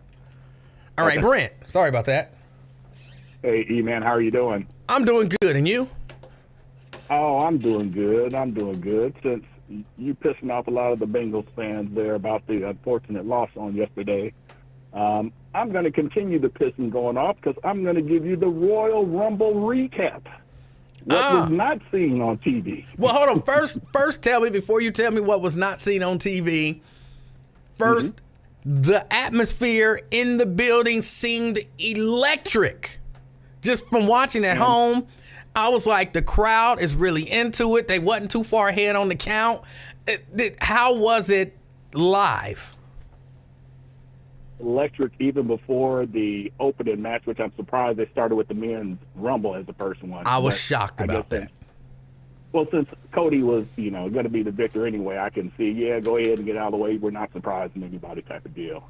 But, that's one of the things I want to key on is because normally they have, pre-show matches, and they didn't for this one, which was strange. So it's like, okay, we're sitting there, and there was a guy about a few rows back from me who had on a cowboy hat. He literally looked like he could have been Terry Gordy's little boy, back with the Fabulous Freebirds. Yeah. That's how this guy looked. But he had LA Knight's routine down perfectly. So much that he started arguing with a group of guys that were dressed like referees. Went down there, and the referee started the 10 count, and once they got to 10, they threw him out, and he slams down his hat and starts arguing, and everybody that was in that entire section was all into it, and it was hilarious. But there's fans, and then you have fanatics. I try to stay on the fan side of things. So Yes. There were a lot of grown men with 2 of the championship belts, and those bad boys are $300 and $400 a piece. Yeah. And I told my wife and sons, don't spend that money on no belt that I'm too old to wear out in public. No. Brent, I'm going to tell you, I used to think about getting one. But, what I'm saying, they were cost prohibitive. But I was like, you know what? I'm going to get me one. And then, I grew up. And I was like, what am I going to do with a championship belt? But I do like them. I always want, I might, if I get rich, like really rich, like Wyatt Rich, buy me a belt, have a collection of them and take them around and get them signed or whatever, and so that they end up worth more money. But right. When I was younger, I used to always think, I'm gonna get me one, and then I was like, but what am I gonna do with it? So yeah, exactly. But I wanted to start with just walking up there. The hustle man, the t-shirt hustle man, he was saying, hey, I got my shirts for $20. It's $50 inside. You better get your shirts now. And there's a couple of them. So I was like, hey, I respect the hustle. Yeah. And even there, like I said, it was 50,000 plus that made it inside the arena, which was amazing in of itself. And then even before you got there, there was, I don't know if she was homeless. The sign said she was homeless, had a child there, and it was misty there. Just an overcast sky, and she was, she had a lot of forethought that she put into her sign. She had it taped so the rain wouldn't streak the writing on it. So I'm like, oh man, that's taking hustling to a whole nother level. All right. So that was crazy there. They had metal detectors. They had everybody take everything out your pockets, go through the metal detectors. Every person that walked through the metal detector went off. Dude standing there at the wand, didn't do nothing. Everybody just kept walking through. So ain't no telling what type of knives and guns actually made it in there. It was crazy how it was. But what else was going on here? Oh, Booker T came out, him and Charmel, as he was walking through, and so that was good to see Booker T. Hadn't seen him since the old Nitro days when I lived in Fort Wayne. Okay. The wrestler that got the biggest pop, I don't know if you could tell or not, was L.A. Knight. Really? He is over big time. I didn't know. My son know the routine. I watch it casually now, so I can't catch all. But he is over big time, and that whole Lights Out sponsored by Mountain Dew match. Yeah, I was just about to ask you, how did you feel about the pitch black match live? It was horrible. Because you really couldn't tell what was going on. Yes, you could see the glowing ropes and everything. It was like, but what's really happening? And then it looked like Howdy Doody or whatever the dude's name is committed suicide. I didn't know the whole thing was he was supposed to be hitting the guy with an elbow on the stage and being bursted into flames. Right. So is L.A. Knight dead? Is Howdy Doody dead? I don't know. That part didn't make a lot of sense, even though I'll tell you, watching it on TV, again, it wasn't a great match, but it was interesting. Clearly, we could tell probably a lot more than y'all could tell what was going on. So it was maybe a little bit more interesting, but not a whole lot. And when Uncle Howdy jumped off the top, I don't know what that was. I was like, what? I was like, what just happened? Is he okay? Legit, is he okay? But the women's Royal Rumble match, man, about half the people went to the bathroom. There are so many people walking around going to the bathroom, and there was a lot of downtime between matches because they had to, for the lights out match, they had to change the ring ropes and the entire ring so everything would show up, and afterwards they had to change it again. So we're like, goodness, so they're showing all these vignettes and everything. What about when Nia Jax showed back up? Because it seemed like she got a pretty big pop. People were popping only because it was a botch. Because her music hit even before the countdown started. Yeah, it did. Yeah, so when she came out there, I don't know if she's back for good because, she was known to hurt them little 95-pound women, but she can't help it. She's a big woman. Yeah. So it don't take much to hurt them. So, that was interesting. But yeah, and then Sami Zayn at the end with the whole thing with the head of the table. Mm-hmm. And and whenever the head of the table came out, everybody threw up the ones. It was looking around there. My son took a couple of videos of it. It was just crazy to see the number of people, holding up the one finger. Yeah. And my best man was next to me. He was just sitting there. I'm like, you better put that one up. What you? Let me tell you, I was not a fan of Roman Reigns. Like, I think they botched his whole push a number of times. Agreed. So I was like, I'm not a fan of his, but his head of the table, the work that he's been doing with the whole head of the table and Sami Zayn, which that wasn't supposed to last as long as it did. Yeah. And the work that they've been doing with that, I'm a fan of his now. Yeah. Oh yeah. Because they even brought The Rock in to try to give him that rub. Yeah. And that didn't help. It didn't help at all. Vince was trying to force him down. Vince was trying to push him as a face. I got to watch what I'm saying. As a good guy, and people were like, no, we want him bad, and now he's able to be who he is. Yes. And just the violence at the end. The only thing they could have did better is that we couldn't hear what he was saying back and forth to Sammy. They should have had mics in the ring, or should have had the mics so that people in the stands could hear. But that was an epic beatdown. That was the only. Well, I'm surprised they even let it get off to where he hit Roman Reigns with the chair. But because if I would have been one of the writers, I would have had Roman Reigns give him a hug and tell him, you could never be the bloodline. We just use you, and then they beat him down from there. So it's going to be interesting. I may check it out. Actually, well, I know my son will want to watch it, and we're getting freezing rain here, so he'll probably be off tomorrow. So I'll sit there and watch it with him just to get a recap on everything. But yeah, it was enjoyable. I'm glad my wife and son, able to do that for me, and being there with my best man and pulling out the grill and talking crazy like we normally do. And yeah. All right, just like old times. Hold on, I got one or two more questions. When Bobby Lashley eliminated Lesnar, did y'all pop for that? Oh yeah. Okay. Oh yeah, because Bobby Lashley forever gets beat up by Lesnar. Yeah. Bobby Lashley gets beat up like Lesnar, just like Dusty Rhodes used to get beat up by the Four Horsemen. Which is like, why? Dusty ain't even mentioned Four Horsemen. Dusty talking about four-leaf clovers, and next thing you know, Arn Anderson hit him over the head.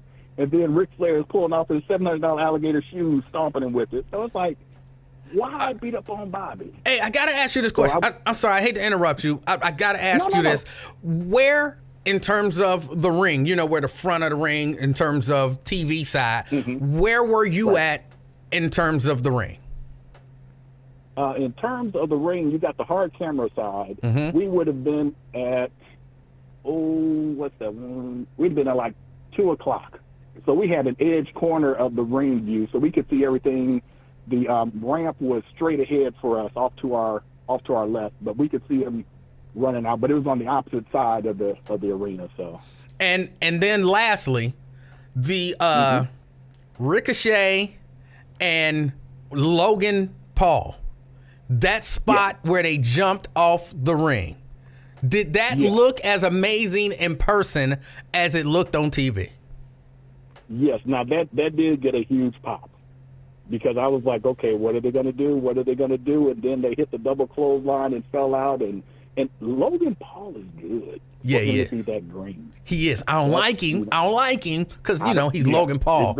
But, Yeah. yes, he is good.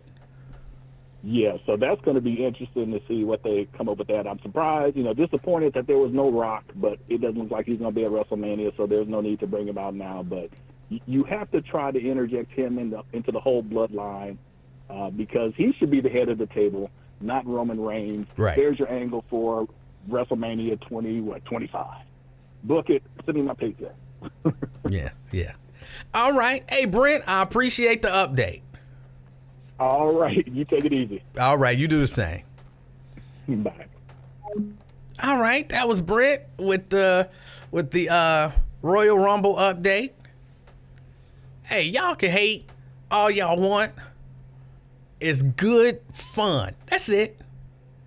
We didn't win. We didn't lose. They don't represent us and all that kind of stuff. It's just good fun. It's just good fun. Some of the guys that I wanted to win didn't win. Some of the guys that I wanted to lose didn't lose. And, it's just good fun. You don't have to like it. You don't have to like it. And for all y'all talking about fake wrestling, the majority of the stuff you watch on TV is fake. The stuff you watch on movies is fake. It's fake. But Janice, what's your TV show that you watch, if any? Do you have a TV show that you watch? Do you have a movie that you watch? What is it? What is it? It's probably fake. It's people acting. They're pretending. Arnold Schwarzenegger, he's not really a machine from the future. A Terminator. He's not. Not really. No. And he didn't teach kids in kindergarten as a cop. He didn't. He was pretending. He didn't actually hunt an alien from outer space.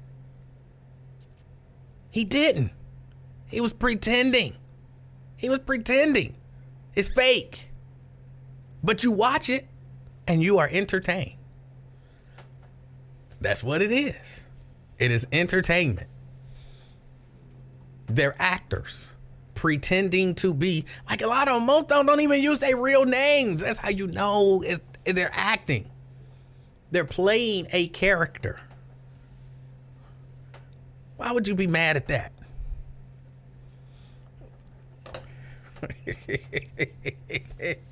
It's acting. It's fake, Emanuel. It's fake. So is most of the stuff that you're... Janice, that's the point. They are all pretending. They're all pretending. The actors, they're actors. And they're pretending. When they shoot somebody and they die, y'all think they got some ritual where they bring them back to life and then they become somebody else? They're acting. It's all acting. And it's for our entertainment. And I was thoroughly entertained on Saturday night. Even though I do have to admit, it went really long. The last match didn't end until it was close to 12:45. Sunday morning, 12:45.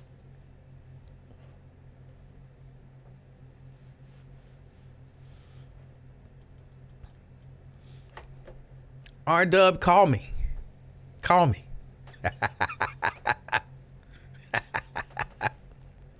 So the wrestlers are not wrestlers. Some of them are. Some of them aren't. A lot of them do have an extensive amateur wrestling background. few Olympians actually have and currently do participate. So a lot of them are wrestlers, but they're acting. They're acting. Janice, you really didn't know that? You didn't know that they were acting? You thought it was like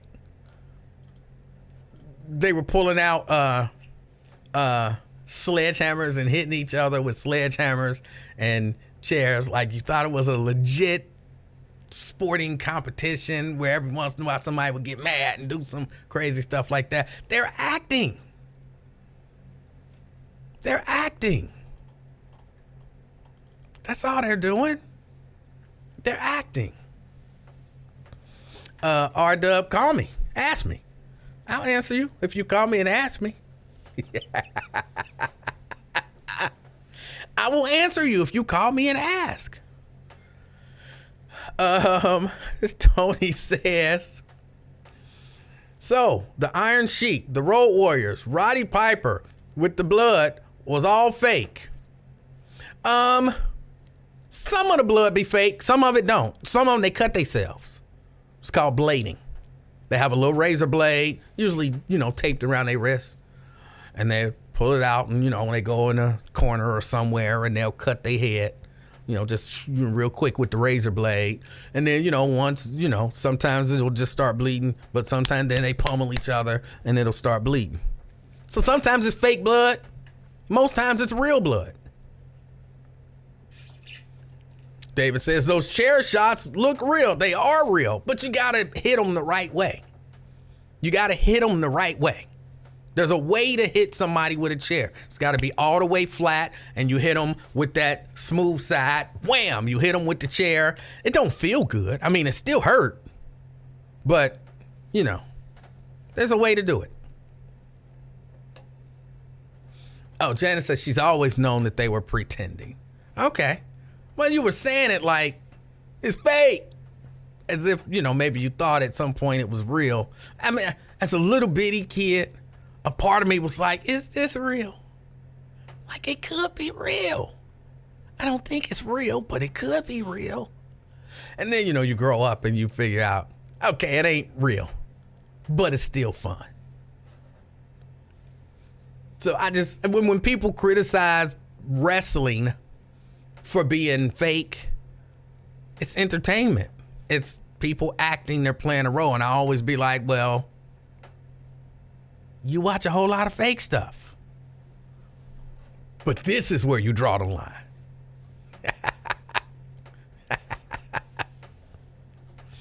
Tony says, when you and your buddies had y'all's wrestling league, was that real? Oh, ours was real. Ours was real. Ours was maybe too real. It wasn't 100% real. It wasn't 100% real. Like, we would hit each other and we would do different things, and ours was an actual competition, but it was certain stuff that, I would do. Like if somebody, would go to hit me, I would react as if was a really terrible hit, even though it wasn't as bad as I reacted. It didn't feel good. And when I put them in that figure 4, oh, that was real. That was real.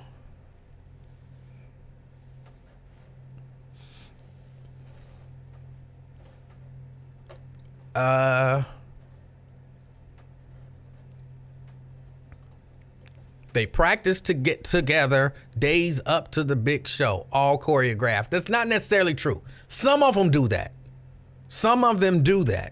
But a lot of times they call the match, like they know the way the match is supposed to end. And they might have a spot or two in the match that they know, what I'm saying? If I got a special move or something like that, then I'm going to get my special move in. You're going to get your special move in. You know what I'm saying? You're going to be able to do your little stuff. But a lot of the matches called on the fly. So it's not, we just practiced this match. Now, Randy Savage was known for that. Randy Savage was known for, let's practice this match or let's script this match and, go over it so that it's perfect. But most of them don't actually do that from my understanding. Did anybody ever get hurt in my wrestling group? Yes. Yes. A number of people got hurt in my wrestling organization. Me being one of them. I broke my tailbone. Yeah. Kenneth says, stop this stupid childish stuff. It's not real. What do you mean it's not real? Define real. They're actual people. They're actually in a ring. They're jumping around. They're hitting each other. They're flipping around. Define real. When you say it's not real, define real.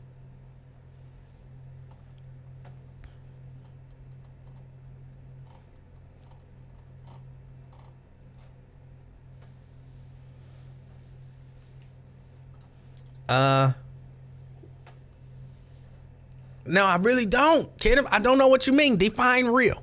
Define real. What did y'all tell your parents? We got hurt wrestling. They knew we was wrestling. So, you know, when I got hurt, I went home hurt. Moms knew what was up. You get checked out. So it is what it is. That's why she got insurance. And my mama should have been proud. I was the ADPWA World Heavyweight Champion. Woo! Mom should have been proud. My mama should have been proud. I was the World Heavyweight Champion. I was one half of the World Tag Team Champions. Yeah. My mom should have been proud. Like, hey, my son, the champion, the world champion, got hurt and still defended his title with a broken tailbone. So that's the story you don't ever hear.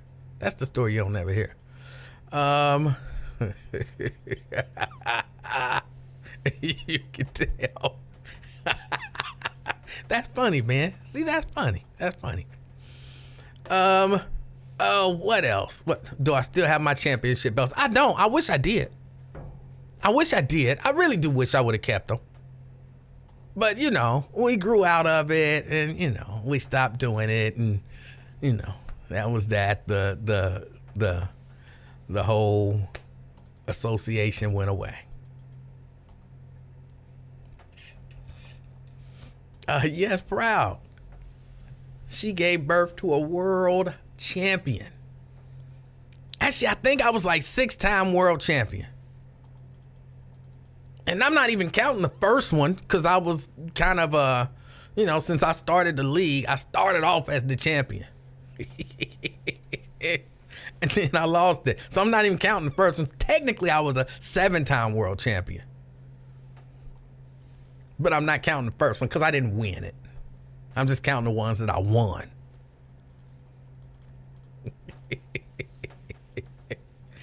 Oh. Oh, you just lying. R-Dub. That ain't why you don't call. I don't know why you don't call, because you scared. Ain't nothing to be scared of. I'll be gentle with you. I'll let you say nonsense, and I won't even stop you and check you like right on the spot. I give you a chance to feel like what you said made some sense and, you know, feel a sense of pride about it. Like, oh, I made a point. And, you know what I'm saying, let you bask in that before I challenge you on it. I'll be gentle with you if you call in. Yeah, I broke my tailbone. Oh, I remember that. It was the most painful thing. Because it was one of the times when I had the title and there was a number of people who wanted the title. And they jumped me in a ring in a match. And we didn't have a ring. Because, you know, we was poor. So we didn't have a ring. We just did it out on like a flat piece of land between these trees. And they had slammed me. But it was a rock sticking up. A rock. I'm going to say a brick. I don't know what you call it. A stone was sticking up. And they was jumping on me. And, you know, like jumping like, and then he come down on me. Kind of think King Kong Bundy splash. Think King Kong Bundy splash. And it was like, I don't remember how many of them it was. I don't remember. But they just kept doing it, and then they did it, and somebody jumped, and then somebody stayed on, and then somebody jumped on top of them, and and it just, and they thought I was just playing. And then I kind of couldn't get up. It hurt so bad. It hurt so bad. I can't even tell you how bad it hurt. It hurt so bad.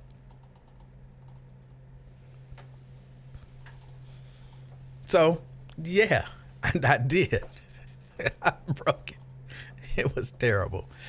Nate was not, he did not participate. He did not participate. My co-champion in terms of the tag team titles was my cousin. My cousin.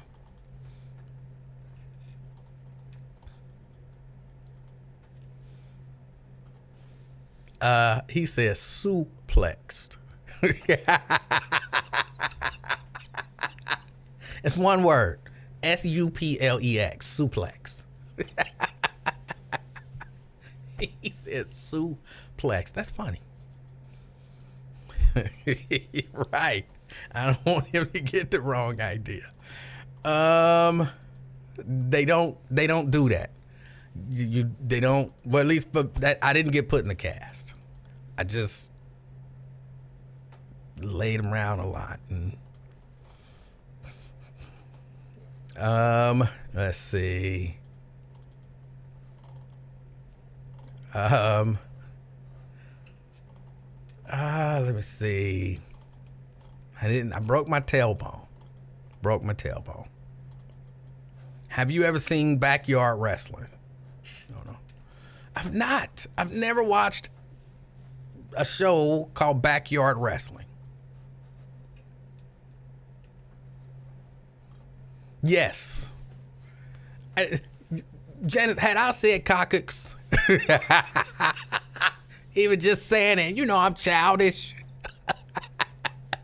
If I would have said I broke my coccyx.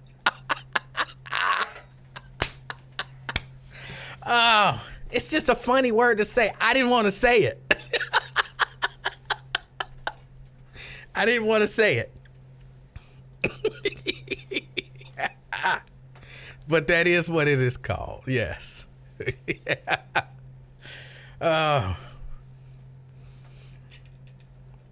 All right, y'all. I got to get ready to get out of here. I know why I'm going to be on. But look, again, just to be a little more, I got to take coccyx off the screen. Otherwise, I can't be serious. But that video, Tyree Nichols, that is horrible. We really should. Something's got to be done. Something's got to be done. Maybe more push for the George Floyd Justice and Policing Act, even though I don't necessarily think that will stop it. Only thing that's going to stop it is good cops are going to have to stop bad cops, because that's what they took an oath to do. But they're not going to do that because they rely on the bad cops to do the stuff that they really secretly want to do. They rely on them, and then they back them up. So I don't know how it's ever going to end. But the idea of, well, if you just comply, just do whatever they tell you to do, answer any questions that they ask you, which is just antithetical to the Constitution. If I don't answer your questions, you're going to beat my ass maybe to death. All of the just do what they tell you to do, people. Something is wrong with y'all. Something is wrong with y'all.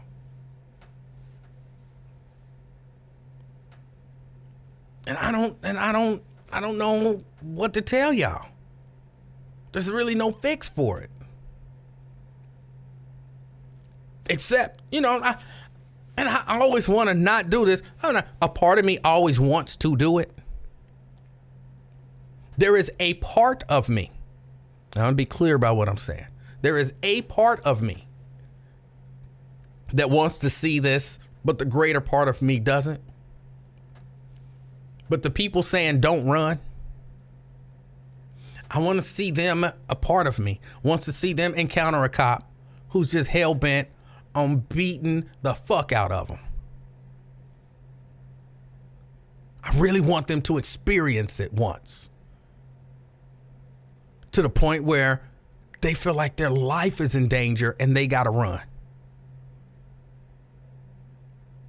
And then maybe they'll stop saying that dumb shit about, well, just do what they say do. A part of me want to see them do everything right and still get the shit kicked out of them. Put in the hospital on life support for a few months and then come out of it. And I want to be standing there saying, how did that work out for you, biatch?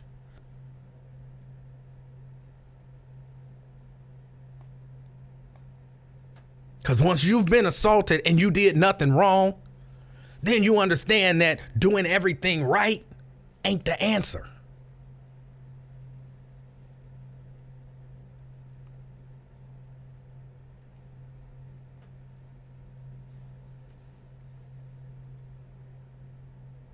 But they don't see it because it ain't happening to them. And the sad part is, for a lot of people, until it happens to you, it ain't real. Or you can solve it by just playing along and being a good boy. And they'll never understand it because it'll probably never happen to them. Now, of course, the greater part of me hopes that that never happens to anyone. The greater part of me hopes that never happens to anyone.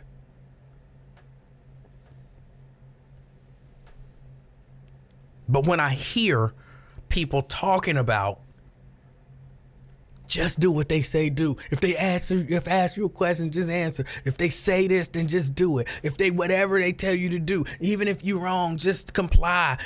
And you realize that stuff don't always help. Good boys get beat too. People who do nothing wrong get beat too.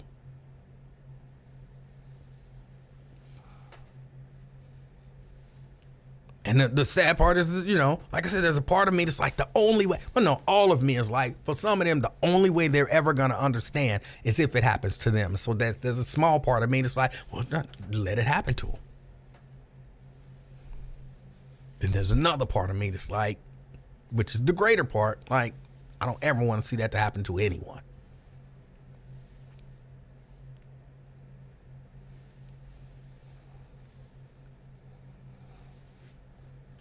And I really don't. I really don't.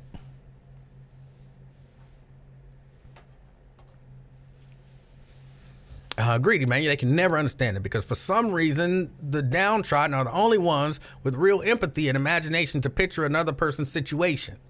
That's not universally true, but it's unfortunately truer than it should be.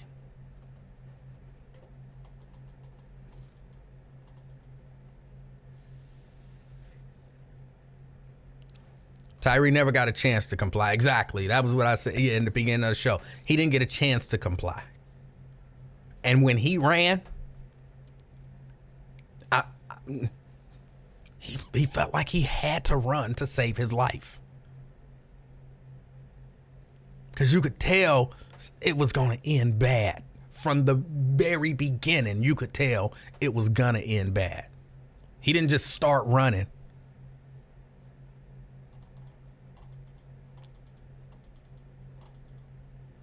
But all right, y'all, I got to get out of here. I know Wyatt said he's going to be on today at 5.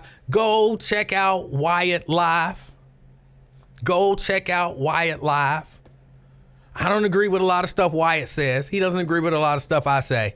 But I love listening to his perspective. I love listening to his perspective because he if you don't know anything else about Wyatt, understand this. Even when you don't agree with him, here's what I want you to understand about Wyatt. His heart is 100% in the right place. And he's trying to help you, maybe not specific you, but he's trying to help you move to a different place and maybe change the way that you view things. So he's showing you, for some of y'all, he's just saying what you think. But for some of us, he's trying to help us see a different way of looking at things, a different way of doing things, a different way of processing things. So even, excuse me, even while I don't agree with a lot of what he says, I can still get value out of a lot of what he says. Believe me, I agree with a lot of what he says, but there's a lot of stuff that I don't agree with, and it's vice versa. So I always say, check out his show. Check out his show. I learn something almost every time I listen. All right. It's been the Afternoon Experiment. My name is Emanuel Livingston. Again, go to the Afternoon Experiment page on Facebook. Just search the Afternoon Experiment. Follow that page. Go to the Afternoon Experiment with Emanuel Livingston on YouTube. Subscribe. Click the notification bell and click all.